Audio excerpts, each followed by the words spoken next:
Hello friends, मैं अंबिका कुमारी स्वागत करती हूँ आपके अपने चैनल पे। और यहाँ पे हम जनरल साइंस को डिस्कस कर रहे हैं और ये हमारा एनसीईआरटी सीरीज़ है।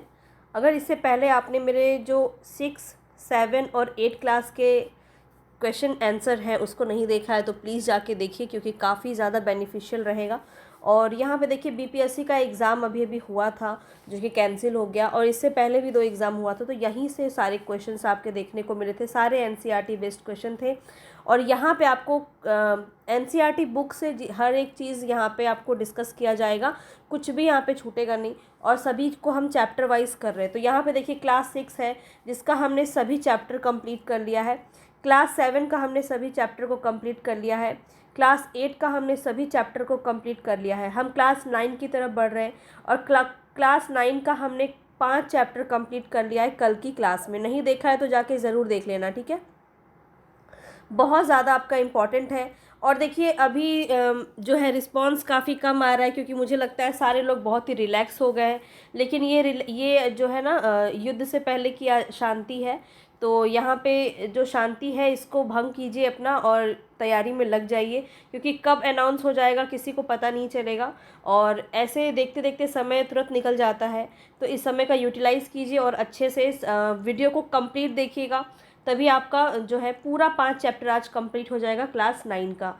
तो यहाँ पे देखिए हम स्टार्ट करेंगे उत्तक से। टिश्यू जो चैप्टर नंबर 6 है यहाँ से हम स्टार्ट करेंगे। और मेरे चैनल पे आप नए हैं तो सब्सक्राइब करके बेल आइकन प्रेस कर लीजिए, तभी मेरे वीडियोस आपको सिस्टमैटिकली मिल पाएंगे। तो पूरे जनरल साइंस को हम ख़त्म करेंगे क्लास 9 क्लास 10 तक। 11 12 देखिए जनरल साइंस में पूछा नहीं जाता है, आपके नीड के अकॉर्डिंग हम काम करेंगे। अगर आपको लगेगा कि आपको 11 12 भी करना है तो बता दीजिएगा मुझे कमेंट बॉक्स में, तो उसको भी हम कवर कर लेंगे। पर मुझे लगता है 10 तक इनफ है, क्वेश्चन इससे बाहर आपका नहीं आता है, तो यहीं तक आपका देखने को मिलेगा। और आज का टॉपिक काफ़ी इंपॉर्टेंट है, आप देख सकते हैं टिश्यू से क्वेश्चन है। यहाँ से क्वेश्चन काफ़ी पूछा जाता है, गति हो गया, बल, गुरुत्वाकर्षण, कार्य और ऊर्जा, ये सभी आज टॉपिक हम यहाँ पे कवर करने वाले हैं। तो इसको बिल्कुल भी स्किप मत कीजिएगा, एक भी क्वेश्चंस को स्किप मत कीजिएगा। सारे आपके कॉन्सेप्ट वाइज क्वेश्चन यहाँ पे हैं और सभी के एक्सप्लेनेशन को भी हम डिस्कस करते हुए चलेंगे। तो कल हमने 5 ये देख कर लिया था, इस 5 को ज़रूर कर लीजिएगा आप, ठीक है। बहुत ही इंपॉर्टेंट है। इसमें अगर देखा जाए तो ये चैप्टर आपका बहुत ज़्यादा इंपॉर्टेंट है, ठीक है। यहाँ से क्वेश्चन आपका भर भर के पूछा जाता है। इस बार भी पूछा गया था, अगले बार भी पूछा गया था, पिछले बार भी पूछा गया था और अगले बार भी ये पूछा जाएगा, ठीक है। चलिए यहीं से अब स्टार्ट करेंगे हम। पसंद आएगा तो लाइक शेयर सब्सक्राइब आप कर दीजिएगा। चलिए स्टार्ट करते हैं, हम अपने क्वेश्चंस की तरफ बढ़ेंगे। जल्दी जल्दी करेंगे क्योंकि समय काफ़ी ज़्यादा लग जाता है, हमें एक्सप्लेन भी करना होता है, चीज़ों को समझना ज़्यादा इंपॉर्टेंट है। सिर्फ क्वेश्चन नहीं करना है, ताकि जो कॉन्सेप्ट है वो ज़्यादा अच्छे से समझ में आ जाए। चलिए स्टार्ट करेंगे अब हम। तो यहाँ पे देखिए हम क्लास 9 के चैप्टर नंबर 6 में पहुँच चुके हैं। ये है चैप्टर 6, ठीक है। उत्तक, टिश्यू की तरफ चल रहे हैं और यहाँ पे बताना है कि उत्तक का कौन सा उदाहरण होता है, ठीक है। रक्त, क्या रक्त एक उत्तक का उदाहरण होता है? पेशी और फ्लोएम, ये बताना है आपको। तो यहाँ पे देखिए तीनों ही आपके सही हो जाएंगे, रक्त भी और पेशी भी और फ्लोएम भी। ये तीनों जो है किसके उदाहरण होते हैं? उत्तक के उदाहरण होते हैं, ठीक है। चलिए आगे बढ़ेंगे जैसे जैसे हम, तो इसके कॉन्सेप्ट को भी आगे समझते हुए जाएंगे, ठीक है। चलिए अब हम आगे बताएंगे। यहाँ पे कोशिका के कार्यों के संदर्भ में निम्नलिखित कथनों पर विचार कीजिए। कल देखिए लास्ट के 2-4 क्वेश्चन को हमने एक्सप्लेन नहीं किया था क्योंकि टाइम काफ़ी ज़्यादा हो रहा था, पर वो बहुत ज़्यादा इंपॉर्टेंट है, तो मैंने आपको उसके एक्सप्लेनेशन के लिए समय दिया था। उसको स्क्रीनशॉट ले लिया होगा आपने, पॉज करके लिख लीजिएगा, मगर स्किप मत कीजिएगा क्योंकि काफ़ी इंपॉर्टेंट है। जब हम यहाँ पे ऐसी चीज़ें कर रहे हैं, अब यहाँ पे अगर हम ऐसी चीज़ें छोड़ दें जो क्वेश्चन पूछा जाता है, तो फिर क्या ही मतलब रह जाएगा क्लास लेने का। तो यहाँ पे उसको ज़रूर आप कर लीजिएगा, ठीक है। अब स्टार्ट करते हैं। यहाँ पे देखिए कोशिका के बारे में आपको पूछ रहा है, इसके कार्य के बारे में आपको सही बताना है कथन। एक कोशिकीय जीवों में सभी मौलिक कार्य एक ही कोशिका द्वारा किया जाता है, तो ये आपका बिल्कुल सही है। एक ही कोशिका होता है, जैसे मान लीजिए ये अमीबा है, तो अमीबा में एक कोशिकीय होता है ये, तो एक ही कोशिका द्वारा ये सारे कार्यों को करता है, जितने भी इसके मौलिक कार्य हैं ये सभी कार्यों को एक ही कोशिका के द्वारा कंप्लीट करता है, तो ये सही है। और बहुकोशिकीय जीवों में कोशिकाएं श्रम विभाजन के सिद्धांत पर कार्य करती है, बिल्कुल। अब जैसे सारे को कार्य करने का विभाजन अलग अलग कर दिया गया है, जैसे कि मान लीजिए सबका अलग अलग यहाँ पे तंत्रिका तंत्र अलग काम करता है। इसके अलावा हम बात करें पाचन तंत्र अलग काम करता है, सबका अलग अलग श्रम विभाजन किया गया है, तो दोनों ही यहाँ पे आपका सही है, तो सी आपका ऑप्शन यहाँ पे सही हो जाएगा। चलिए अब हम आगे बता रहे हैं, यहाँ पे कुछ चीज़ों को ध्यान से समझ लीजिए। एक कोश के जीवों में सभी मौलिक कार्य एक ही कोशिका द्वारा किया जाता है, इसको नोट कर लीजिए, ठीक है। जो भी इंपॉर्टेंट लगता है ना उसको नोट करना ज़रूरी है, क्योंकि आपका अभी पढ़ेंगे याद रहेगा, बाद में भूल जाइएगा तो फिर फ़ायदा नहीं है, उसको रिवीजन करते रहना काफ़ी इंपॉर्टेंट है। देखिए उदाहरण के लिए अमीबा में एक कोशिकीय होता है, ये गति, भोजन लेने की क्रिया, श्वसन क्रिया, उत्सर्जन क्रिया संपन्न करता है, सब एक ही कोशिका के द्वारा करता है। आगे बढ़ेंगे। बहुकोशिकीय जीवों में लाखों कोशिकाएं होती है जो श्रम विभाजन के सिद्धांत पर कार्य करती है।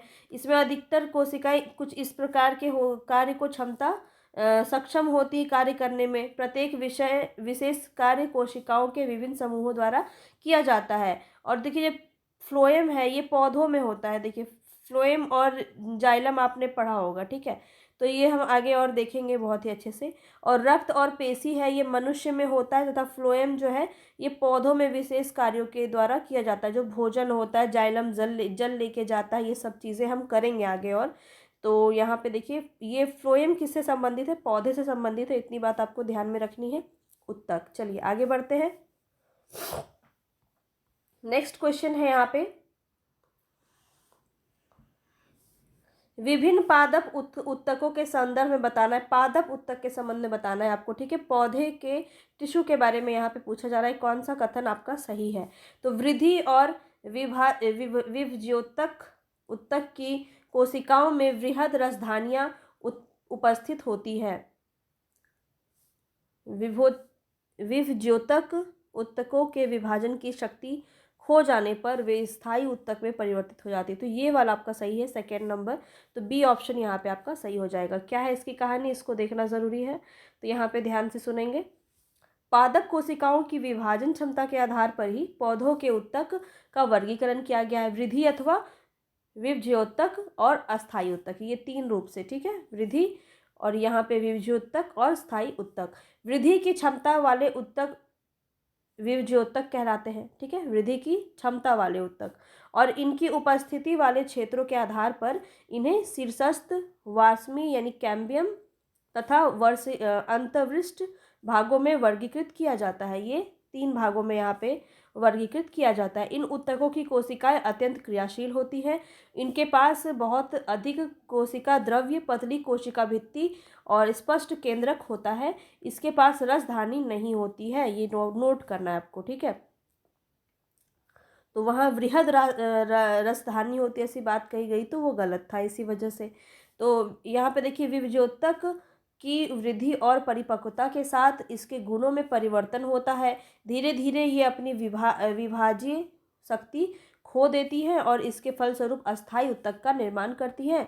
अस्थायी उत्तक के दो प्रकार होते हैं, सरल अस्थायी उत्तक और जटिल अस्थायी उत्तक, ठीक है। समझ में आ गया। चलिए आगे बढ़ते हैं नेक्स्ट पे। यहाँ बताना है पौधों के तनों की परिधि में वृद्धि निम्नलिखित में से किसके कारण होती है। तो एपिकल मेरिस्टेम, शीर्षस्थ या फिर पार्श्व, अंतर्वृष्ट या इनमें से कोई नहीं। तो देखिए यहाँ पे लेटरल होता है, लेटरल मेरिस्टेम होते हैं यहाँ पे, जिसको हम कैम्बियम भी कहते हैं। अभी अभी आपने यहाँ पे देखा होगा, ऊपर पे लिखा हुआ था।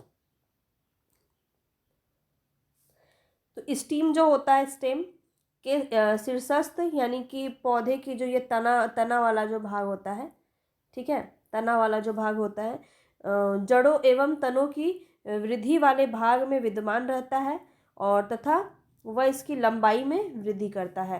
तने की परिधि या मूल में वृद्धि पार्श्व विज ये बहुत ही डिफिकल्ट नाम है, विभज्योतक यानी कैम्बियम के कारण होती है, ध्यान रखेंगे, ठीक है।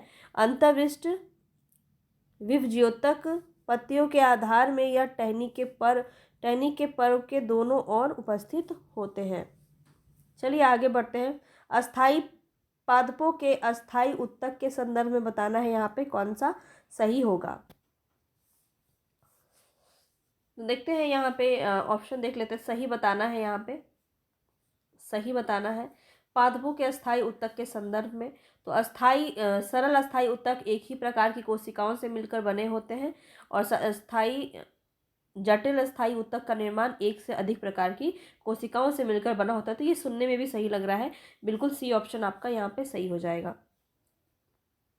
दोनों ही सही थे और वही बात यहाँ भी कही जा रही है। चलिए आगे बढ़ते हैं। यहाँ बताना है क्या है जाइलम, क्या है पेरिकाइमा, कॉलेनकाइमा, स्क्लेरेनकाइमा और स्पीडीमिक्स। तो यहाँ अस्थाई उत्तक के प्रकार बताना है, अस्थाई उत्तक के प्रकार बताना है। ठीक है, स्थायी उत्तक के प्रकार बताना है। तो देखिए जाइलम तो नहीं है, जाइलम यहाँ पे फ्लोएम और जाइलम ये अलग आपका डायमीटर के अंदर आता है। ये सरल के पूछा जा रहा है, सरल अस्थाई उत्तक। तो पेरिकाइमा, कॉलेनकाइमा, स्कैलेनकाइमा और एपिडमिर्स ये चारों जो होते हैं, यानी कि सी ऑप्शन यहाँ पे आपका सही हो जाएगा, स्थायी सरल अस्थाई उत्तक। ठीक है, जाइलम और फ्लोएम क्या होते हैं, पादप के जटिल स्थायी उत्तक होते हैं। बाकी जो आपने देखा ये सभी सरल स्थायी उत्तक होते हैं। इसको ऐसे याद रख लेना ना, नाम जिसके ज़्यादा डिफिकल्ट है ना, ये सभी सरल हैं। ठीक है, और जो जाइलम और फ्लोएम है ये जटिल स्थायी उत्तक होता है। इतनी बात ध्यान रखना है। चलिए आगे बढ़ते हैं। नेक्स्ट यहाँ पैरेनकाइमा के संदर्भ में निम्नलिखित कथनों पर विचार कीजिए। पैरेनकाइमा के बारे में बताना है आपको। तो यहाँ पे देखिए कौन सा सही होगा। पैरेनकाइमा उत्तक भोजन का भंडारण करते हैं, नहीं, ये कौन करता है, फ्लोएम करता है, तो ये तो नहीं होगा। क्लोरेनकाइमा उत्तक पौधे को तैरने के लिए प्लावन बल प्रदान करता है, ये आपका सही है। एरेनकाइमा उत्तक प्रकाश संश्लेषण के लिए उत्तरदायी उत्तक है, तो ये भी सही है। तो आपको यही नोट करना है कि क्लोरेनकाइमा उत्तक किसके लिए उत्तरदायी है, एरेनकाइमा उत्तक किसके लिए उत्तरदायी है। तो यहाँ पे देखिए सी ऑप्शन आपका बिल्कुल सही है।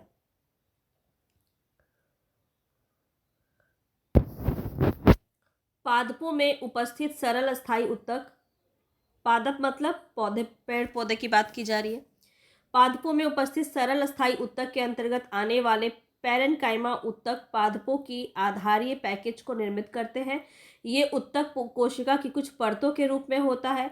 ये कोशिकाएं जीवित होती हैं। पैरेनकाइमा जो है तनों और जड़ों में पोषण करने के लिए पदार्थों, जल तथा भोजन का संग्रहण करते हैं। तो किसमें होता है, तनों और जड़ों के पोषण में ये आपका सहयोगी होता है, भोजन के लिए नहीं होता है। इसीलिए यहाँ पे आपका ये एक ऑप्शन आपका गलत था। आगे देखते हैं। कुछ पैरेनकाइमा उत्तकों में क्लोरोफिल पाया जाता है। पैरेनकाइमा उत्तकों में क्लोरोफिल पाया जाता है जिसके कारण प्रकाश संश्लेषण की क्रिया संपन्न होती है। ऐसे पैरेनकाइमा को क्लोरेनकाइमा कहा जाता है, यानी हरित उत्तक कहा जाता है। ध्यान रखेंगे, हरित उत्तक किसे कहा जाता है, क्लोरेनकाइमा को कहा जाता है। ठीक है, तो ये आपका यहाँ पे इस तरह से होगा। और एरेनकाइमा की कोशिका के मध्य हवा की बड़ी गुहिकाएं होती है जो पौधों को तैरने के लिए उत्प्लावन बल प्रदान करती हैं।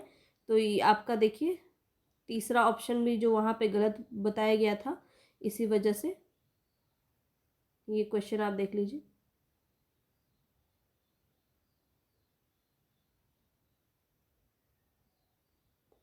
यहाँ पे 2 और 3 आपका, ये 2 आपका गलत था।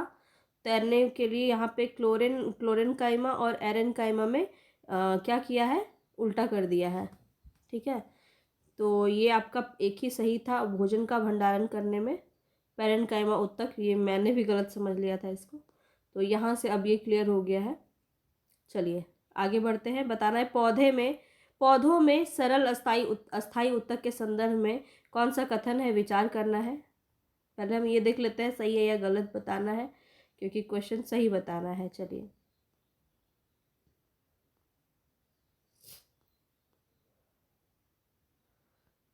तो पौधों में लचीलापन स्क्लेरेनकाइमा के कारण होता है, ये गलत है आपका। और कॉलेनकाइमा पौधों की कठोरता के लिए उत्तरदायी उत्तक है, तो ये भी गलत है आपका। तो देखिए क्या है, उल्टा पुल्टा हो गया है। यहाँ पे देखिए आपको अच्छे से समझ में आएगा। अभी डी ऑप्शन देखिए यहाँ गलत है, ना तो 1 होगा ना ही 2, दोनों ही कथन गलत था। अब देखिए यहाँ पे क्या किया है, उल्टा कर दिया है। इसको पढ़ लेते हैं, ये इंपॉर्टेंट है आपका। पौधों में लचीलापन का गुण एक अस्थायी उत्तक, सरल अस्थायी उत्तक में होता है कॉलन काइमा के कारण। ठीक है, कॉलन काइमा आपका किसके लिए, लचीलेपन के गुण इसमें होते हैं। यह पौधों के विभिन्न भागों में पत्ती तने में बिना टूटे हुए लचीलापन लाता है और पौधों को यांत्रिक सहायता भी प्रदान करता है। तो ये कॉलन काइमा के अंदर आपको लिखना है। और स्केलन काइमा जो होता है, ये उत्तक पौधों को कठोर और मजबूत बनाता है, जैसे नारियल के छिलके इन्हीं उत्तकों से बने होते हैं। इस उत्तक की कोशिकाएं मृत होती हैं, ये लंबी और पतली होती है। इस उत्तक की भित्ति लिग्निन यानी कि कोशिकाओं को दृढ़ बनाने के लिए सीमेंट का कार्य करने वाला एक रासायनिक पदार्थ है, तो उसके कारण ये मोटी होती है, क्योंकि एपिडर्मल कोशिकाओं का उत्तरदायित्व रक्षा करने का है। अतः इसकी कोशिकाएं बिना किसी अंतरकोशिकीय स्थान के अछिन्न परत बनाती हैं। तो ये इस प्रकार से कठोर होती है, मजबूत होती है, स्केलन काइमा।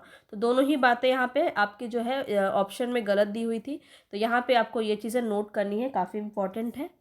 चलिए आगे बढ़ते हैं। स्टोमेटा के बारे में बताना है।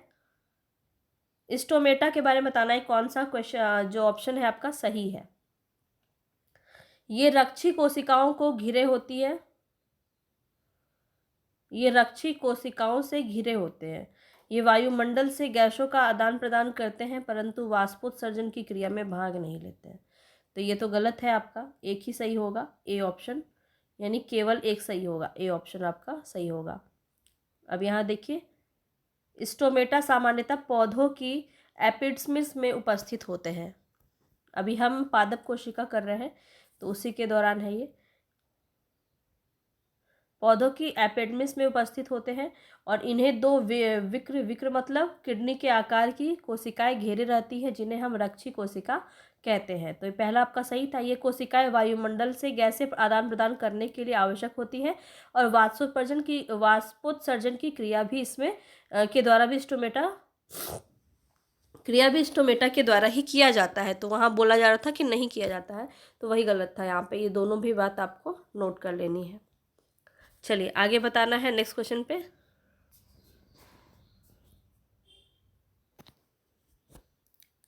क्लास 9 का चैप्टर है और बहुत बड़ा चैप्टर है, इसीलिए इसके क्वेश्चंस भी आपको ज़्यादा देखने को मिल रहे हैं। और इसमें एक बहुत बड़ी चैप्टर है, ये आपने पढ़ा होगा अगर तो। ठीक है, पादप जगत अपने आप में बहुत बड़ा है। तो चलिए यहाँ पे हम देखते हैं। विशेषता बताना है कि निम्नलिखित में से किस कोशिका समूह की है। निम्नलिखित विशेषता जो है वो किस कोशिका समूह की है, ये बताना है। तो यह पौधों की बाह्य सतह पर प्रायः एक मोम जैसी जल प्रतिरोधी परत बनाती है। पौधों के बाह्य सतह पर आपने देखा होगा, बहुत से ऐसे पौधे होते हैं जहाँ पे ऐसे मोम जैसी परत बन जाती है। यह पौधों की सबसे बाहरी परत है और यह पौधों के सभी भागों की रक्षा करती है। तो ये तीनों ही गुण किसके अंदर आएगा, एपिडर्मिस के अंदर आएगा। बी ऑप्शन आपका सही हो जाएगा। ठीक है, यहाँ पे देख लेते हैं, बिल्कुल बी ऑप्शन ही आपका होगा यहाँ पे। और यहाँ पे देखिए वही बात कही गई है, बाहरी सबसे बाहरी परत है जिससे पौधे की पूरी सतह ढकी होती है। यह पौधों के सभी भागों की रक्षा करती है। मरुस्थलीय या शुष्क स्थानों पर मिलने वाले पौधों में यह मोटी हो सकती है। यह कोशिका पौधों के बाह्य स्तर पर प्रायः एक मोम जैसी जल प्रतिरोधी परत बनाती है। यह मोम जैसी परत जो है क्यूटिन, एक जल रोधक रासायनिक पदार्थ होता है, उसी का लेप होता है। ठीक है, क्यूटिन का लेप होता है।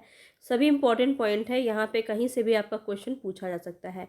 यह जल हानि, यांत्रिक आघात तथा परजीवी कवक के प्रवेश से पौधों की रक्षा भी करती है। चलिए आगे बढ़ते हैं। पौधों और वृक्षों के संदर्भ में बताना है कौन सा कथन आपका सही है। तो जड़ों की एपिडर्मल कोशिकाएं पानी को सोखने का कार्य करती है, बिल्कुल सही है। वृक्षों की छाल हवा एवं पानी के लिए अभेद यानी इम्परवियस होती है, तो ये भी आपका सही है। तो दोनों ही सही है, तो सी ऑप्शन आपका सही हो जाएगा।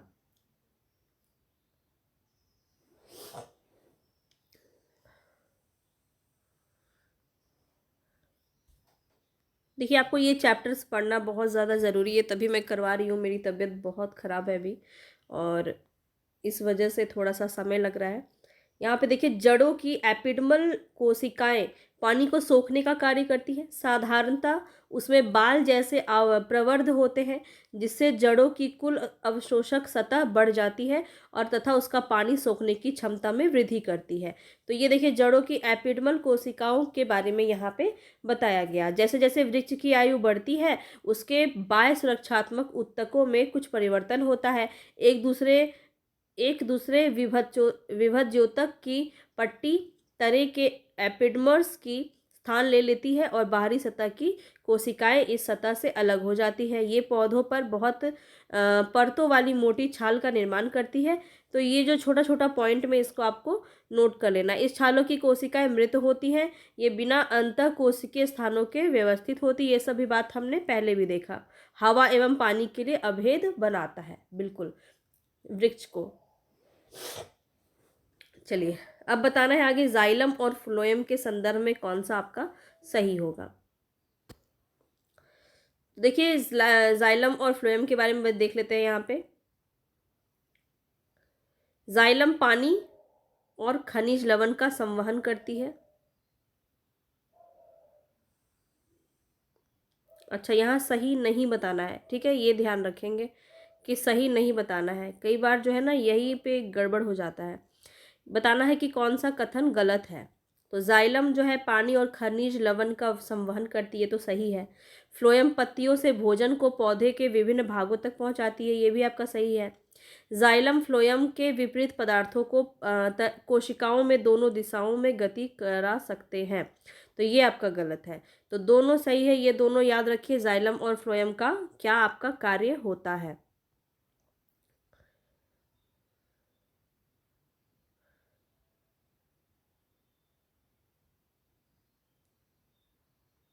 यहाँ पे देखिए, जाइलम और फ्लोएम क्या है, जटिल स्थायी उत्तक है, ठीक है। ये दोनों संवहन बंडल का निर्माण करते हैं।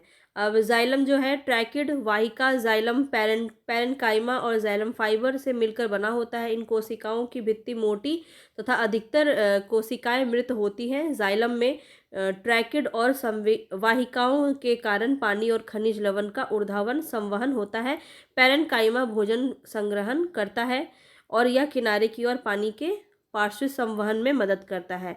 फाइबर मुख्यतः सहारा देने का कार्य करते हैं, तो ये कथन आपका सही था। फ्लोएम जो है वो 4 प्रकार के अवयवों, 4 प्रकार कौन सा होगा, चालनी नायिका यानी शेफ ट्यूब्स, साथी कोशिका यानी कंपेनियन सेल्स, फ्लोएम पैरेन्काइमा तथा फ्लोएम फाइबर से मिलकर बना होता है।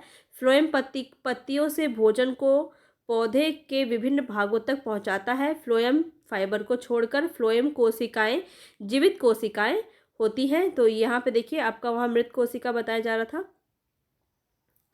होती है, ठीक है। फ्लोएम और जाइलम के विपरीत पदार्थ को कोशिकाओं ने दोनों दिशाओं में गति करा सकते हैं। यह कथन जो था वहाँ पे आपका गलत दिया हुआ था। चलिए, आगे बताना है। यहाँ पे नेक्स्ट क्वेश्चन की तरफ हम आगे बढ़ेंगे।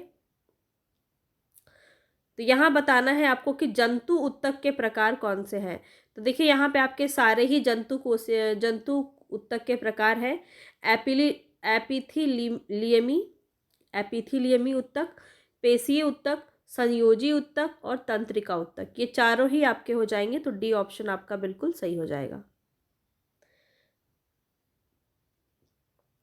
आगे बात करते हैं यहाँ पे इसको नोट कर लीजिए। देखिए, सबके बारे में बता रहा है यहाँ पे। तो एपिथिलियमी उत्तक जो है जंतु के शरीर को ढकने या बाह्य रक्षा प्रदान करने का कार्य करता है, बिल्कुल सही। संयोजी उत्तक की कोशिकाएं आपस में जुड़ी होती हैं, ये भी आपका सही है। पेशीय उत्तक लंबी कोशिकाओं का बना होता है, ये भी सही है। तंत्रिका उत्तक न्यूरॉन का बना होता है, ये भी सही है। चारों को नोट कर लो, ये आपका काफ़ी इंपॉर्टेंट फैक्ट्स यहीं से समझ में आ गया। तो देखिए, कितने कितने प्रकार के होते हैं यहाँ पे हम देखें अगर, तो देखिए, बाह्य रक्षा से ढका होता है एपिथिलियमी उत्तक जो होता है। और ये आकृति और कार्य के आधार पर शल्की, घनाकार, स्तंभाकार, रोमीय तथा ग्रंथिल श्रेणियों में वर्गीकृत किया जाता है। अब हम संयोजी उत्तक की बात करें तो ये आपस में जुड़ी होती है, अंतर कोशिकीय मैट्रिक्स में धसी होती है। हमारे शरीर में विद्यमान संयोजी ऊतक कौन से हो जाएंगे? एरियोलक ऊतक, एडिपोज, वसामय जिसको कहते हैं ऊतक, अस्थि यानी हड्डी, कंडरा, स्नायु, उपास्थि और रक्त, इसके अंदर आपका ये पाया जाता है। पेशीय ऊतक में क्या होता है? तो ये लंबी कोशिकाओं से बना होता है। पेशियों में गति, उनमें पाए जाने वाले विशेष प्रकार के प्रोटीन, सिकुड़ने वाली प्रोटीन होती है, कॉन्ट्रैक्टाइल प्रोटीन, ठीक है, कॉन्ट्रैक्टाइल प्रोटीन के कारण होता है। इसको नोट कर लीजिएगा। पेशीय ऊतक के 3 प्रकार होते हैं, रेखित, अरेखित और कार्डियक, ठीक है, जो हृदय पेशी होता है। कार्डियक अरेस्ट भी कितने लोगों को होता है? तो इसी ऊतक के वजह से होता है। तो तंत्रिका ऊतक न्यूरॉन का बना होता है। तंत्रिका ऊतक की बात करें तो ये न्यूरॉन का बना होता है, जो संवेदना को प्राप्त और संचालित करता है, जैसे मस्तिष्क, मेरुरज्जु तथा तंत्रिकाएं, जो नर्व सिस्टम होता है, सभी को तंत्रिका ऊतकों की ये बनी होती है। तंत्रिका और पेशीय ऊतक का कार्यात्मक संयोजन प्रायः सभी जीवों में मौलिक होता है, और साथ ही यह संयोजन उत्तेजना के अनुसार जंतुओं को तेज गति प्रदान करती है। रक्त के संबंध में बताना है, यहाँ पे क्वेश्चन है आपका कि रक्त के संबंध में कौन सा कथन यहाँ पे आपका सही है।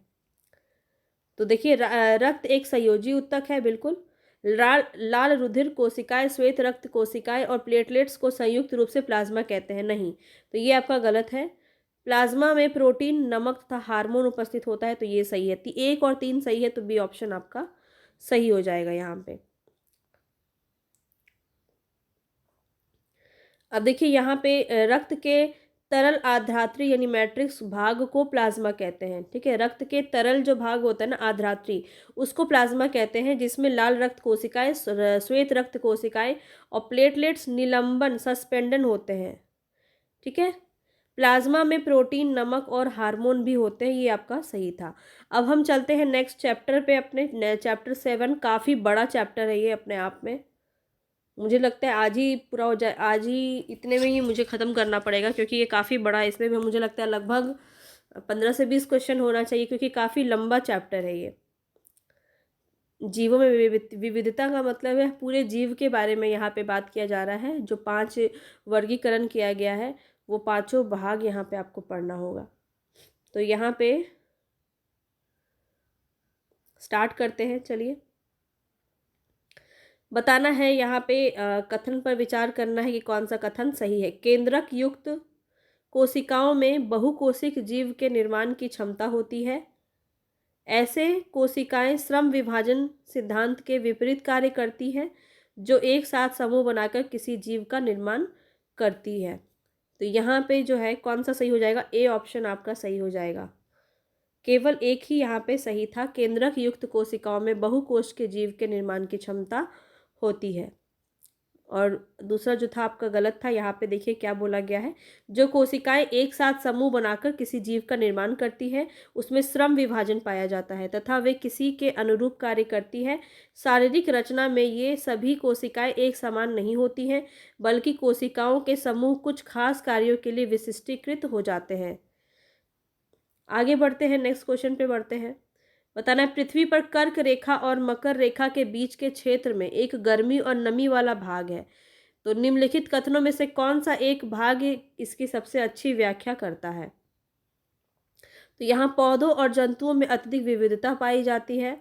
यहाँ मरुस्थलीय जलवायु पाई जाती है। यहाँ वर्षा और चक्रवात रहित क्षेत्र है। यह क्षेत्र सदाबहार वनों के लिए प्रतिकूल है। ये तो गलत दिया, अनुकूल होना चाहिए, और ये भी आपका नहीं होगा। और मरुस्थलीय जलवायु भी नहीं होगा। ये जो देखिए आपकी पूरी पृथ्वी है, और ये आपका होता है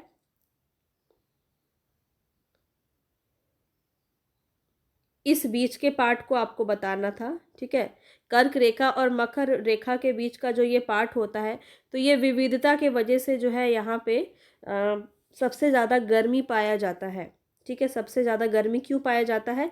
विविधता के वजह से पाया जाता है। ये आपका इक्वेटर है, और यहाँ पे अब हम देखें कर्क रेखा और मकर रेखा के बीच में जो ये जगह है, ये आपका सबसे ज़्यादा गर्म होता है, इसी वजह से होता है। तो ए ऑप्शन आपका सही हो जाएगा। अब जगह में अगर पूछा जाए तो कौन सा जगह हो जाएगा? जैव विविधता के अंदर आता है आधे से अधिक भाग कुछ एक देशों में, जैसे Brazil, Colombia, Ecuador, Peru, Mexico, Zaire, Madagascar, Australia, चीन, भारत, इंडोनेशिया और मलेशिया इसके केंद्र में आपका आता है। तो ये नाम भी आपको याद रखना है, पूछा जा सकता है, ठीक है, यहाँ से आपका। चलिए आगे बताना है कि जैव विकास की अवधारणा किससे संबंधित है। तो चार्ल्स डार्विन ने दिया था ये अवधारणा। बी ऑप्शन यहाँ पे आपका सही हो जाएगा। आगे बढ़ते हैं। 5, यही मैं बोल रही थी, 5 जगत यानी कि 5 किंगडम की बात की जा रही है यहाँ पे। तो 5 किंगडम में कौन शामिल है? 5 जगत में वर्गीकृत किया गया है जीवों को। तो ये किस तरह से होगा? तो पहले मोनेरा है, ठीक है, मोनेरा, प्रोटेस्टा, कवक, प्लांटी और एनिमेलिया। एनिमेलिया, तो यहाँ पे पांचों सही हो जाएगा। 1 2 3 4 5, डी ऑप्शन आपका सही हो जाएगा। तो मैं आपको पहले भी पढ़ाती हुई आ रही हूँ, तो आपको पता होगा प्रोकैरियोटिक और यूकैरियोटिक क्या होता है। तो काफ़ी बार हम इसको डिस्कस कर चुके हैं, तो इसीलिए मैं आपको बोलती हूँ कि पहले के क्लासेस ज़रूर देख लिया कीजिए, क्योंकि सब एक दूसरे से जुड़े हुए होते हैं, है ना। तो देखिए यहाँ पे ये 5 आपको याद रखना है। अगर 5 पूछ लिया जाए इस तरह से, तो मोनेरा, प्रोटेस्टा, कवक जिसको फंजाई भी कहते हैं, प्लांटी और एनिमेलिया, ये 5 होते हैं। और कोश की संरचना इसकी प्रोकैरियोटिक और यूकैरियोटिक में विभाजित होती है। जीव का शरीर एक कोशिकीय या बहुकोशिकीय में होता है। कोशिका भित्ति की उपस्थिति तथा स्वपोषण की क्षमता, ये सभी बात इसमें है। कार्ल वोस ने अपने वर्गीकरण में मोनेरा जगत को और आर्की बैक्टीरिया और यू बैक्टीरिया में बांट दिया। तो ये फैक्ट भी आपको ध्यान में रखना है, क्योंकि ये आपका एनसीईआरटी में दिया हुआ है। अब देखिए किस तरह से इसको वर्गीकृत किया गया। जगत मतलब किंगडम, फाइलम मतलब जंतु, वर्ग मतलब क्लास, गण मतलब ऑर्डर, कुल मतलब फैमिली, वंश मतलब जीनस और जाति मतलब स्पीसीज। इस तरह से इस भाषा में ये वर्गीकृत किया गया। मोनेरा जगत के बारे में बताना है। मोनेरा जगत किंगडम के जीवों के संदर्भ में कौन सा कथन सही है? मोनेरा जगत, यहाँ पे आपको पहले तो ध्यान रखना है कि यहाँ पे क्या आएगा आपका। तो इस जगत के सभी जीव में कोशिका भित्ति उपस्थित होती है नहीं, ये इतने ज़्यादा ऑर्गेनाइज्ड नहीं होते हैं उस समय में, ये स्टार्टिंग फेज है जगत का, ठीक है। तो यहाँ पे आपका प्रोकैरियोटिक देखने को मिलता है। नील हरित शैवाल इस जगत का उदाहरण है। तो आपको सीधा सीधा इतनी बात ध्यान में रखनी है कि मोनेरा जगत के अंदर नील हरित शैवाल आपका आता है। तो बी ऑप्शन यहाँ पे आपका सही हो जाएगा। अब देखिए इसके बारे में यहाँ दिया हुआ है, इसको बिल्कुल भी स्किप मत कीजिएगा, ध्यान से सुनिएगा। तो मोनेरा जगत के जीवों में से कुछ में कोशिका भित्ति पाई जाती है तथा कुछ में नहीं पाई जाती। कोशिका भित्ति के ना होने के कारण मोनेरा वर्ग के जीवों की शारीरिक संरचना में आए परिवर्तन तुलनात्मक रूप से बहुकोशिकीय जीवों की तुलना में कोशिका भित्ति के होने या ना होने के कारण आए परिवर्तन से भिन्न होता है, ठीक है। तो यहाँ पे देखिए इन जीवों में ना तो संगठित केंद्रक होता है, ना ही कोशिकांग होते हैं, और ना ही शरीर बहुकोशिकीय होता है, यानी कि प्रोकैरियोटिक होता है। सीधा सीधा आपको ऐसे समझ लेना है। इसके अंदर जो उदाहरण है ना, वो क्वेश्चन में आता है, तो वो आपको ध्यान रखना है। पोषण के अंदर स्तर पर ये स्वपोषी और विषम पोषी दोनों हो सकते हैं, ठीक है। तो अगर पूछ लिया जाए मोनेरा जगत आपका स्वपोषी होता है, तो ज़रूरी नहीं है, दोनों हो सकते हैं। और जीवाणु आपका इसी के अंदर आता है, ध्यान रखेंगे। ये क्वेश्चन आपका इसी बार आया है बीपीएससी में, ठीक है। जीवाणु, नील हरित शैवाल, साइनोबैक्टीरिया, माइकोप्लाज्मा, ये सब इस जगत के उदाहरण हैं, ठीक है। ये आपको ध्यान में रखना है। चलिए आगे बढ़ते हैं। आगे है यहाँ पे अमीबा और प्रोटोजोआ निम्नलिखित में से किस जगत के अंदर आता है। अब एक एक क्वेश्चन में देखिए आपका एक एक जगत कंप्लीट हो रहा है। तो मोनेरा जगत हमने देख लिया, मोनेरा हमने देख लिया, उसमें क्या क्या आता है। अब हम आ गए प्रोटेस्टा की तरफ, क्योंकि ऑप्शन ए ही यहाँ पे आपका सही हो जाएगा। तो अमीबा और प्रोटोजोआ आपका किसके अंदर आता है? प्रोटेस्टा के अंदर आता है। अब इसको ध्यान से सुनिए। एक कोशिकीय शैवाल, डाइटम या प्रोटोजोआ इत्यादि प्रोटिस्टा जीव के उदाहरण है। यहाँ पे आपको सिर्फ एक ही पूछ लिया जाएगा, प्रोटोजोआ, ठीक है, किसके अंदर आता है? तो प्रोटिस्टा के अंदर आता है, याद रखेंगे। एक कोशिकीय शैवाल या डाइटम भी यहाँ दिया हुआ है, ध्यान रखेंगे। अमीबा, पैरामीशियम और यूग्लिना, ये काफ़ी इंपॉर्टेंट है, यूग्लिना पूछ लिया जाता है। प्रोटिस्टा जगत के अंतर्गत जो है एक प्रमुख जीव है प्रोटोजोआ वर्ग के प्रमुख जीव है ये युगलिना, पैरामीशियम और अमीबा। प्रोटिस्टा जगत में एक कोशिकीय यूकैरियोटिक जीव आते हैं। इस वर्ग के कुछ जीवों में गमन के लिए सीलिया फ्लैज्मा नामक संरचनाएं पाई जाती है। स्वपोषी और विषमपोषी दोनों हो सकते हैं। तो ये पॉइंट आपको ध्यान रखना है, सारी चीज़ें नहीं ध्यान रखनी है पर ये चीज़ें ध्यान रखना है और ये आपको उदाहरण ध्यान में रखना है, पूछा जा सकता है। अब देखिए फंजाई यानी कवक की तरफ चल रहे हैं। तो कवक जगत के संदर्भ में यहाँ बताना है कौन सा कथन आपका सही होगा। कवक के संदर्भ में तो इस जगत के जीव जो है मृत जीवी होते हैं, ये आपका सही है। कवक आपको पता है कि जो फंगस होता है हम उसे कहते हैं और ये मृत जीवी होता है। इस जगत की कुछ प्रजातियां साइनोबैक्टीरिया के साथ सहजीवी संबंध बनाती है, शुरू से पढ़ते आ रहे हैं। कवक के साथ संबंध बनाती है, सहजीवी संबंध बनाती है। फंजाई में उपस्थित कोशिका भित्ति काइटिन की बनी होती है, ये भी आपको ध्यान में रखना है, काइटिन की बनी होती है। क्वेश्चन आपका पूछा जाता है। तो तीसरा भी सही है, तो यहाँ पे डी ऑप्शन आपका सही हो जाएगा। अब देखिए फंजाई के बारे में यहाँ पे बहुत ही अच्छे से आपको देख लेना है क्योंकि इसमें जो उदाहरण दिया है वहीं से क्वेश्चन आपका पूछा जाता है। क्वेश्चन क्या पूछा जाता है वो आपको ध्यान से समझना है। फंजाई विषमपोषी यूकैरियोटिक जीव है। ये पोषण के लिए सड़े गले कार्बनिक पदार्थों पर निर्भर रहते हैं, इसीलिए इसे मृतजीवी कहा जाता है।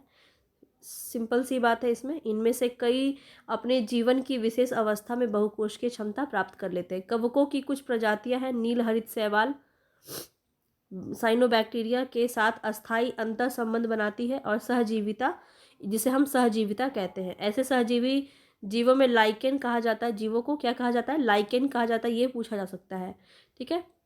ये लाइकेन अक्सर पेड़ों के छालों पर रंगीन धब्बों के रूप में दिखाई देता है। फंजाई में काइटिन नामक जटिल शर्करा की बनी हुई कोशिका भित्ति पाई जाती है। शर्करा की बनी होती है। जितनी बातें ना यहाँ पे घेर रही हूँ ना, इसको ज़रूर नोट कर लीजिएगा। और इसके उदाहरण काफ़ी इंपॉर्टेंट है। यीस्ट पूछा जाता है आपका, ठीक है। यीस्ट जो है वो कवक का उदाहरण है। मशरूम, स्पर्जियस, पेनिसिलियम और एग्रिकस फंजाई जगत के उदाहरण हैं, इसको ध्यान में रखेंगे। चलिए प्लांटी और एनिमिलिया जगत के संदर्भ में बताना है, निम्नलिखित कथन पर विचार करना है, कौन सा यहाँ पे सही होगा देख लेते हैं। प्लांटी वर्ग में ऐसे बहुकोशिकीय यूकैरियोटिक जीव आते हैं जिनमें कोशिका भित्ति अनुपस्थित नहीं होती है बल्कि उपस्थित होती है, तो ये गलत है। एनिमेलिया वर्ग में ऐसे बहुकोशिकीय यूकैरियोटिक जीव आते हैं जो विषमपोषी होते हैं, बिल्कुल। तो यहाँ पे आपका एक ही सही है, यानी कि केवल 2।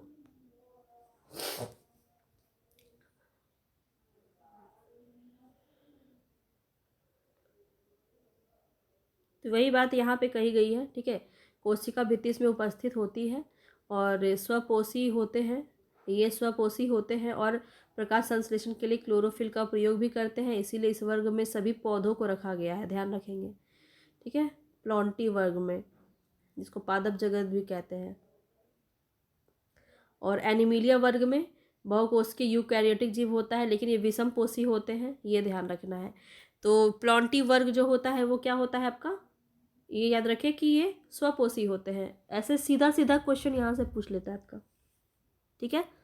ऑटोट्रॉप्स होते हैं और जो आपके एनिमिलिया जगत है वो विषमपोषी होती है। एनिमिलिया जगत में हम लोग आते हैं, ये ध्यान रखेंगे।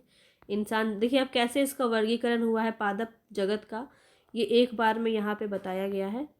इस तरह से इसका जो है किया गया है वर्गीकरण। पहले तो पादप जगत में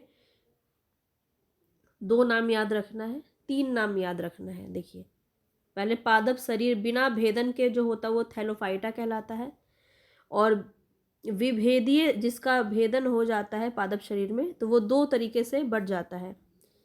एक तो हो गया आपका ब्रायोफाइटा, जो बिना संवहनी उत्तक के होता है, बिना संवहनी उत्तक के होता है उसे बायोफाइटा कहते हैं, और संवहनी उत्तक के सहित जो होता है उसमें फिर आपका 2 आ जाता है। ऐसे कैटेगराइज होते जा रहा है।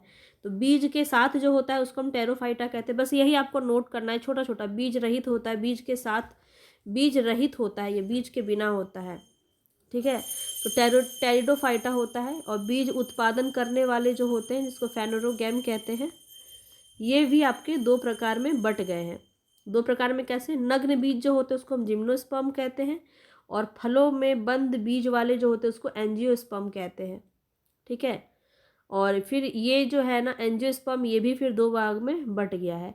दो पत्र बीज, दो बीज पत्र वाले बीज होते हैं इसको द्विबीजपत्री कहते हैं, और जिसमें एक बीज होता है उसको हम एक बीजपत्री कहते हैं। इस तरह से इसको बांटा गया है। अब देखिए एनिमेलिया जगत को अगर हम बांटे तो यहाँ पे देखिए एक होता है प्रोकैरियोटिक, एक होता है यूकैरियोटिक। प्रोकैरियोटिक क्या होता है? जिसमें एक कोशिकीय होता है, ये प्रोटिस्टा इसके अंदर आ जाएगा। तो सीधा सीधा क्वेश्चन पूछ लिया जाएगा यहाँ से कि प्रोकैरियोटिक के अंदर कौन कौन आता है, तो प्रोटिस्टा वहाँ दिया रहेगा, तो ऑप्शन आपका सही हो जाएगा। यूकैरियोटिक के अंदर देखिए क्या होता है, बहुकोशिकीय होता है ये, और ये कोशिका भित्ति सहित होता है, और एक होता है कोशिका भित्ति रहित। तो देखिए कोशिका भित्ति सहित कौन होता है? जो पादप जगत हो जाता है। एक मिनट, कोशिका भित्ति सहित कौन होता है? जो प्रकाश संश्लेषण नहीं करते हैं, फंजाई, और जो प्रकाश संश्लेषण करते हैं यानी कि पादप जगत, प्लांटी। और कोशिका भित्ति रहित कौन होते हैं? इंसान, जानवर, ये सब, एनिमेलिया। तो ये हो जाता है। इस तरह से इसको पूरा बांटा गया है, ठीक है। तो इसको आप तसल्ली से लिख लीजिएगा। देखिए मैं ऐसे इसको यहाँ पे आप देखिए, ये है पूरा पादप जगत का, इसका स्क्रीनशॉट ले लीजिए। स्क्रीनशॉट ले लीजिए, ले लिए होंगे। और दूसरा है आपका एनिमेलिया जगत, इसका भी स्क्रीनशॉट ले लीजिए, और इसको अच्छे से नोट करके बाकायदा अच्छे से इसको समझ लीजिए, ठीक है। चलिए आगे बढ़ते हैं। प्लॉन्टी जगत में आप बताएंगे, प्लॉन्टी जगत में बताएंगे कौन सा आपका सही होगा। इतना में आपको विजिबल हो रहा होगा, फिर क्वेश्चन बहुत लंबा है ना। प्लॉन्टी जगत को शारीरिक जटिलता के आधार पर 5 वर्गों में बांटा गया है, और वो 5 वर्ग कौन सा है इसमें से? तो प्लॉन्टी जगत में आपका क्या क्या आएगा वो बताना है। तो जिम्नोस्पर्म,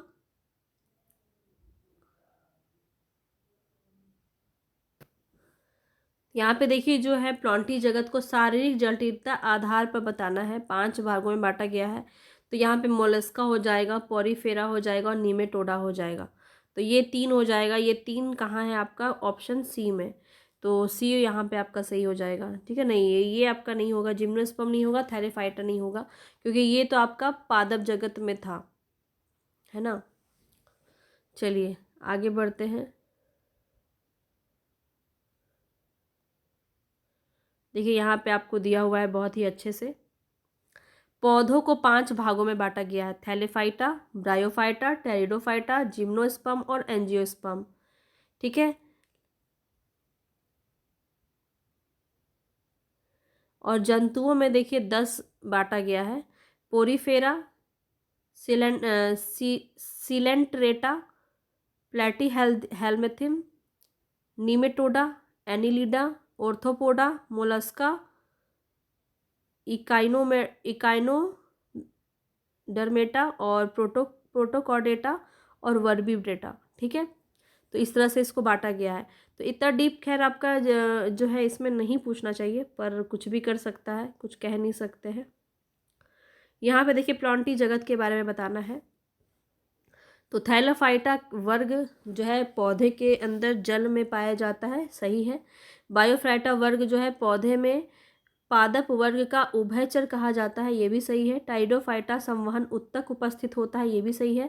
थैलोफाइटा, ब्रायोफाइटा और टेरिडोफाइटा तीनों में बीज उत्पन्न करने की क्षमता नहीं होती है, तो ये भी आपका सही है। चारों सही है, तो डी ऑप्शन आपका सही हो जाएगा। वही बात यहाँ पे भी कही गई है, ठीक है। चाहे तो आप इसको पढ़ सकते हैं, बहुत फिर समय बहुत ज़्यादा लग जाएगा। जितनी ज़रूरत थी उतना हमने आपको बताया। इसको और भी चाहे तो आप अच्छे से पढ़ सकते हैं, क्या है थैलोफाइटा, क्या है ब्रायोफाइटा, टेरिडोफाइटा, और यहाँ पे इसको क्या क्या कहते हैं, ठीक है। आगे बढ़ते हैं। फेनरोगेम पौधों को जिम्नोस्पर्म और एंजियोस्पर्म 2 भागों में विभाजित किया गया है। इन वर्गों के संदर्भ में निम्नलिखित कथनों पर विचार करना है। जिम्नोस्पर्म फल के अंदर बीज उत्पन्न करने वाले पौधों का वर्ग है। एंजियोस्पर्म वर्ग के सभी पौधों में पुष्प लगते हैं। जिम्नोस्पर्म वर्ग के पौधे एक बीजपत्री यानी मोनोकोट्स होते हैं, जबकि एंजियोस्पर्म में पौधे द्विबीजपत्री होते हैं, डाइकोट्स होते हैं। तो यहाँ पे आपका पहला सही है। जिम्नोस्पर्म फल के अंदर बंद बीज उत्पन्न करने वाले पौधों का वर्ग है, और जिम्नोस्पर्म वर्ग के पौधे एक बीजपत्री होते हैं, जबकि एंजियोस्पर्म जो होता है वो द्विबीजपत्री होता है। बिल्कुल ठीक है। तो एंजियोस्पर्म वर्ग के सभी पौधों में पुष्प लगे होते हैं ऐसा नहीं कह सकते हैं। तो 1 और 3 आपका यहाँ पे सही है। सही पूछा है ना।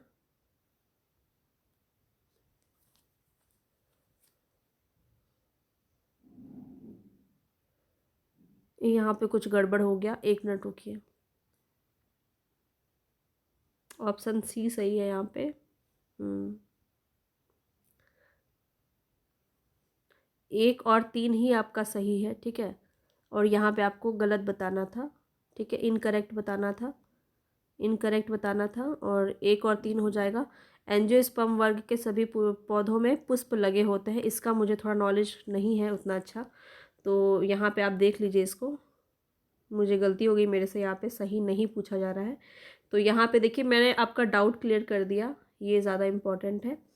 तो देखिए क्रिप्टोगेम के विपरीत ये पौधे जिनमें जनन उत्तक पूर्ण विकसित और विभेदित होते हैं तथा जनन प्रक्रिया के पश्चात बीज उत्पन्न करते हैं, उनको हम फेंड्रोगेम कहते हैं। और इसमें जो है बीज के अंदर भ्रूण के साथ खाद्य पदार्थ संचित होता है। तो ये बहुत डीप चला गया, इतना डीप आपसे नहीं पूछेगा। ठीक है। तो देखिए ये आपका सही है। फिर ये बताइए, यहाँ पे आपको बताना है। ऐसे क्वेश्चन पूछे जा सकते हैं। तो पोरीफेरा जो है वो स्पंज के अंदर आ जाएगा, स्पंज का उदाहरण है। और इस सीलेंट्रेटा जो है ये हाइड्रा के अंदर आ जाएगा। प्लेटीहेल्मिंथेस जो है ये फीता कर्मी यानी टैप वॉर्म के अंदर आ जाएगा। नीमेटोडा गोल कर्मी राउंड वॉर्म के अंदर आ जाएगा। तो इस तरह से आपका राइट ऑप्शन यहाँ पे बी हो जाएगा। ठीक है, इसको आप स्क्रीनशॉट लेके पढ़ सकते हैं। फिर किसी को उतना पसंद नहीं आता है इतनी ज़्यादा डिटेलिंग, और वो लोग स्किप कर देते हैं, इसीलिए यहाँ पे आप देख लीजिए। ठीक है। जैसे कोरल है ना, कोरल जैसी जातियाँ होती है वो हाइड्रा के अंदर आती है। एनीमोन और जेलीफिश भी इसके अंदर आते हैं। तो ये सभी भी इम्पॉर्टेंट है, आप इसको एक बार अच्छे से स्क्रीनशॉट ले लीजिए और बढ़िया से देख लीजिए। चलिए आगे बढ़ते हैं। यहाँ पे बताना है। देखिए यहाँ पे एक जैसा ही दिया हुआ है। एनीलिडा जो है वास्तविक देह गुहा होता है। ऑर्थोपोडा जंतु जगत का सबसे बड़ा संघ है। और मोलस्का जो है खुला संवहनी तंत्र होता है इसमें। और इकाइनोडर्मेटा जो है वो त्वचा कांटों से आच्छादित होता है। तो ये सब एक जैसा ही यहाँ लगा हुआ है। तो ए ऑप्शन ही आपका यहाँ पे सही हो जाएगा। एनीलिडा जंतु द्विपार्श्व संवित। देखिए ये जो है ना आपका थोड़ा सा डीप क्वेश्चन होता है, तो पूछा जा सकता है, नहीं भी पूछा जा सकता है, थोड़ा सा डीप है ये। ऑर्थोपोडा जगत के अंदर देखिए आपका क्या होता है, एनीलिडा के अंदर क्या होता है। तो जो ज़रूरी है वो बता देते हैं। इसका आपको उदाहरण याद कर लेना है कि एनीलिडा के अंदर क्या होता है। वास्तविक देह गुहा और वास्तविक अंग पाए जाते हैं, ये ध्यान रखिएगा। और एनीलिडा अलवण और लवणीय जल दोनों में पाया जाता है। केचुआ, नेरिस और जोक इसके उदाहरण होते हैं। ठीक है। और बहुत ज़्यादा इसमें आपसे डिटेलिंग में नहीं पूछा जाएगा। ऑर्थोपोडा में देखिए तो द्विपार्श्व समिति पाई जाती है, शरीर खंडयुक्त होता है। इतना भी आपसे यहाँ पे ऐसे क्वेश्चंस देखने को तो नहीं मिले हैं। झींगा, तितली, मक्खी, बिच्छू, मकड़ी, ऑर्थोपोडा इसके अंदर आता है। ठीक है। केकड़े, तिलचट्टा, इसीलिए सबसे बड़ा माना जाता है ये वर्ग जो है। ठीक है। और बाकी का तो ये उतना ज़्यादा इम्पोर्टेंट है नहीं। यहाँ पे सबका उदाहरण ज़रूर देख लीजिएगा। मोलस्का के अंदर देखिए घोंघा, सिप, ऑक्टोपस, यूनियो, काइटॉन, ये सब आ जाएगा। और इकाइनोडर्मेटा के अंदर स्टारफिश आ जाएगा, स्टारफिश पूछा जाता है। समुद्री अर्चिन, पंख तारा, समुद्री खीरा, ये सब आपका आ जाएगा, ठीक है। हॉलोथूरिया भी इसको कहते हैं। तो ऐसे क्वेश्चन केवीएस में एक दो बार देखा है मैंने, हालांकि बहुत ज़्यादा नहीं पूछा जाता है इधर से, पर कुछ कह नहीं सकते हैं। चलिए, प्रोटोकॉर्डेटा और वर्टिब्रेटा के बारे में बताना है। फाइलम के संदर्भ में कौन सा कथन आपका सही है, सही बताना है। सी ऑप्शन यहाँ पे आपका सही है, सी ऑप्शन सही है। नोटोकॉर्ड, नोटोकॉर्ड प्रोटोकॉर्डेटा वर्ग के अंदर एक लक्षण है, तो नोटोकॉर्ड होता है। दो, ये एक वास्तविक बात है। और वास्तविक मेरुदंड की उपस्थिति वर्डोबेटा लक्षण में पाई जाती है। तो ये दोनों ही पॉइंट आपको नोट कर लेना है।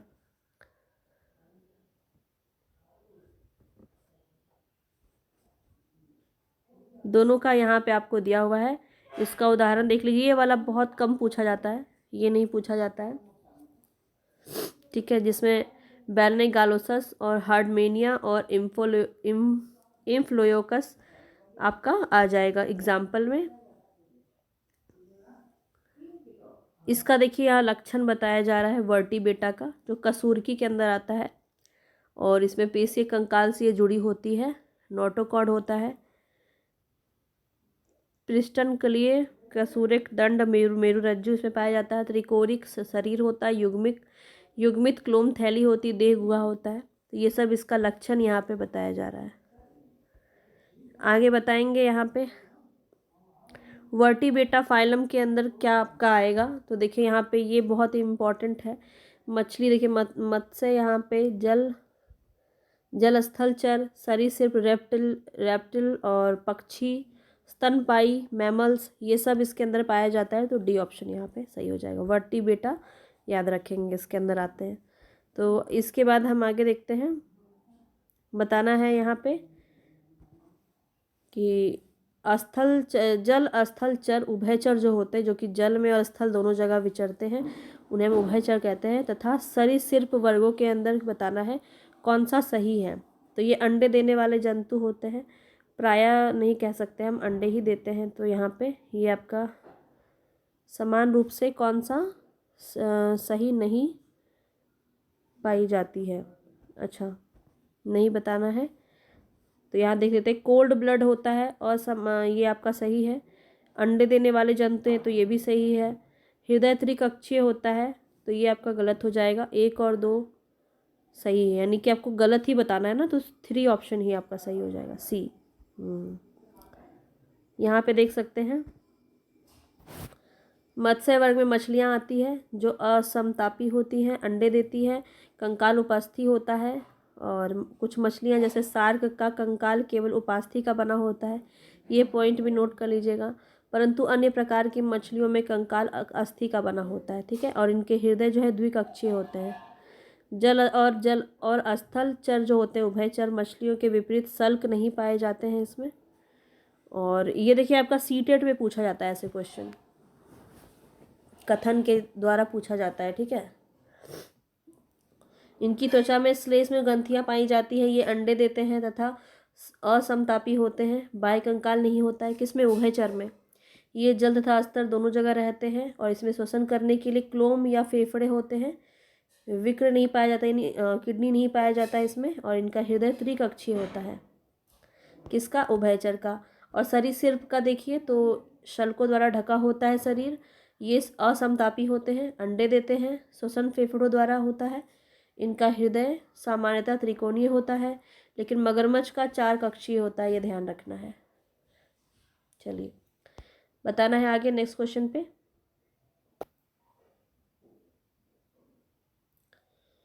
पक्षी और स्तनपायी जंतुओं के संदर्भ में बताना है कौन सा कथन सही है।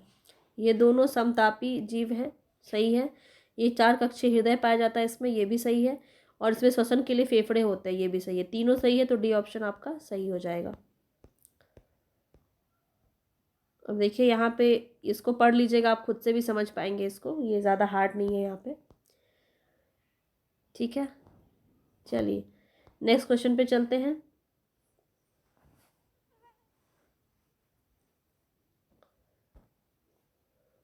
जीवों के वैज्ञानिक नाम पद्धति के संदर्भ में कौन सा कथन आपका सही है, ये बताना है। इस वैज्ञानिक नाम पद्धति को सबसे पहले कैरोलस लीनियस द्वारा शुरू किया गया। और दूसरा है, इसके अंतर्गत नाम देने के लिए केवल जीन्स और स्पीसीज को ही ध्यान में रखा जाता है।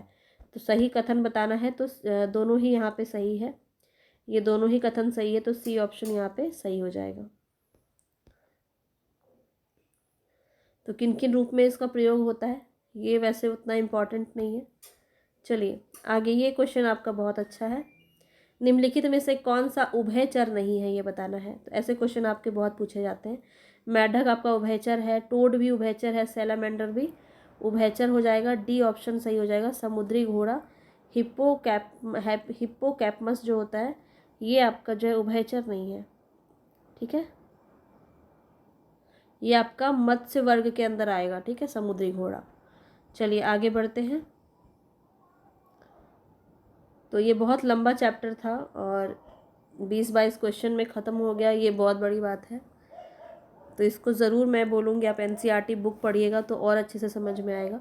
सरीसृप वर्ग के जंतु कौन नहीं है, यहाँ पे ये बताना है। कछुआ, ऑस्ट्रिच, उड़न छिपकली या किंग कोबरा। तो ऑस्ट्रिच जो होता है ना, सी ऑप्शन यहाँ पे आपका, बी ऑप्शन आपका यहाँ पे सही हो जाएगा। सरीसृप के अंदर नहीं आएगा ये, ठीक है।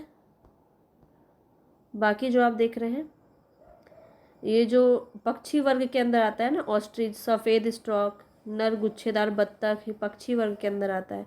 और ये सब जो है ये सब सरीसृप के अंदर आता है। कछुआ, उड़न छिपकली, घरेलू छिपकली, किंग कोबरा, सर्प और कैमेलियन जो ये सब सरीसृप के अंदर आता है। अब आगे बताना है, ये है स्तनपायी कौन सा जंतु नहीं है।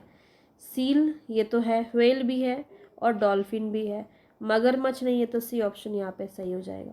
चलिए अब नेक्स्ट क्वेश्चन, नेक्स्ट चैप्टर है यहाँ पे गति। 5 चैप्टर सोची थी लेके चलना है, लेकिन फिर मुझे लगता है वीडियो काफ़ी लंबा हो जाएगा, तो यहाँ पे देखते हैं कि गति कर लेते हैं।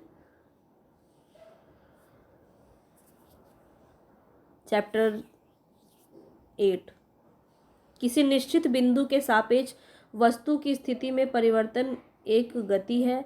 इस परिवर्तन की व्याख्या निम्नलिखित में से किन रूपों में की जा सकती है। तय की गई दूरी भी और विस्थापन दोनों हो जाएगा, ए और बी दोनों यहाँ पे हो जाएगा, तो सी ऑप्शन सही हो जाएगा। ये तो इजी है, ये तो बता सकते हैं, आपको भी पता होगा। चलिए चाल और वेग के संदर्भ में बताना है कौन सा कथन सही है।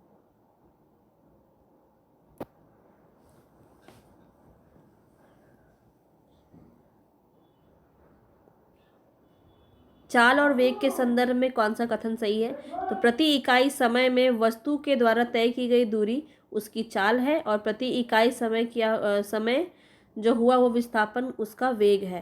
तो ये आपका सही है। वेग वस्तु की चाल के साथ साथ उसकी दिशा को भी व्यक्त करता है, ये भी सही है। चाल और वेग दोनों मात्रक मीटर प्रति सेकेंड होता है, तो दोनों का अलग अलग है यहाँ पे। तीसरा गलत है, 1 और 2 सही है, ए ऑप्शन।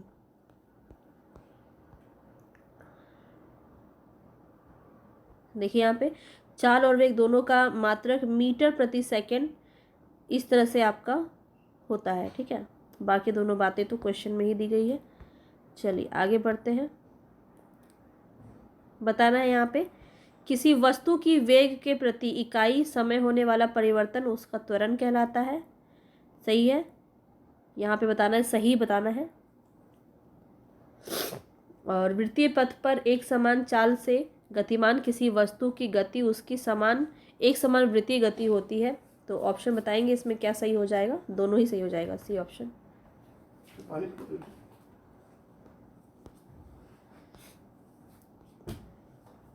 अब देखिए एक्सीलरेटर के बारे में बताना है, त्वरण का मात्रक क्या होता है।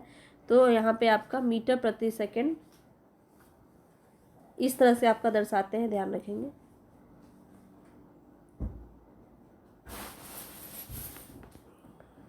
स्वतंत्र रूप से गिर रही एक वस्तु की गति निम्नलिखित में से किसका उदाहरण है। तो यहाँ पे क्या हो जाएगा, एक समान त्वरित गति, ए ऑप्शन आपका बिल्कुल सही हो जाएगा।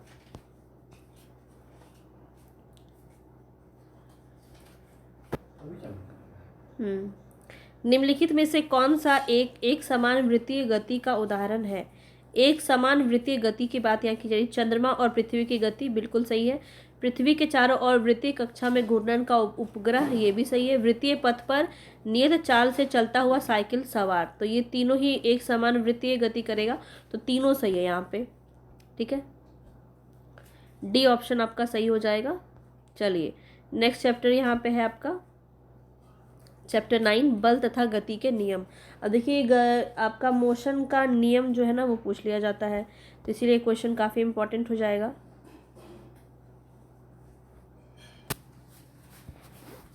तो हम जो है चैप्टर 8 तक ही करते हैं। ठीक है, चैप्टर 8 तक ही करते हैं, क्योंकि लंबा चैप्टर था और समय काफ़ी ज़्यादा लगा, और यहीं पे ख़त्म करते हैं, फिर ये बहुत लंबा चला जाएगा, फिर आप ही लोग नहीं देखोगे। तो यहाँ पे हम कल जो है कल से करेंगे बल तथा गति के नियम। ठीक है, तो चैप्टर 8 तक हमने कंप्लीट किया है। जहाँ पे भी दिक्कत हुआ होगा उसको 1-2 बार पढ़िएगा, मैंने काफ़ी समय दिया है, तो अच्छे से पिक्चर ले लीजिए, चाहे या फिर आप उसको पॉज करके भी पढ़ सकते हैं। तो अच्छे से बस उसको एक बार पढ़ लीजिएगा, ताकि आपके सभी कॉन्सेप्ट क्लियर हो जाए। ठीक है, चलिए मिलेंगे आपको नेक्स्ट वीडियो में। पसंद आया हो तो लाइक शेयर कर दीजिएगा।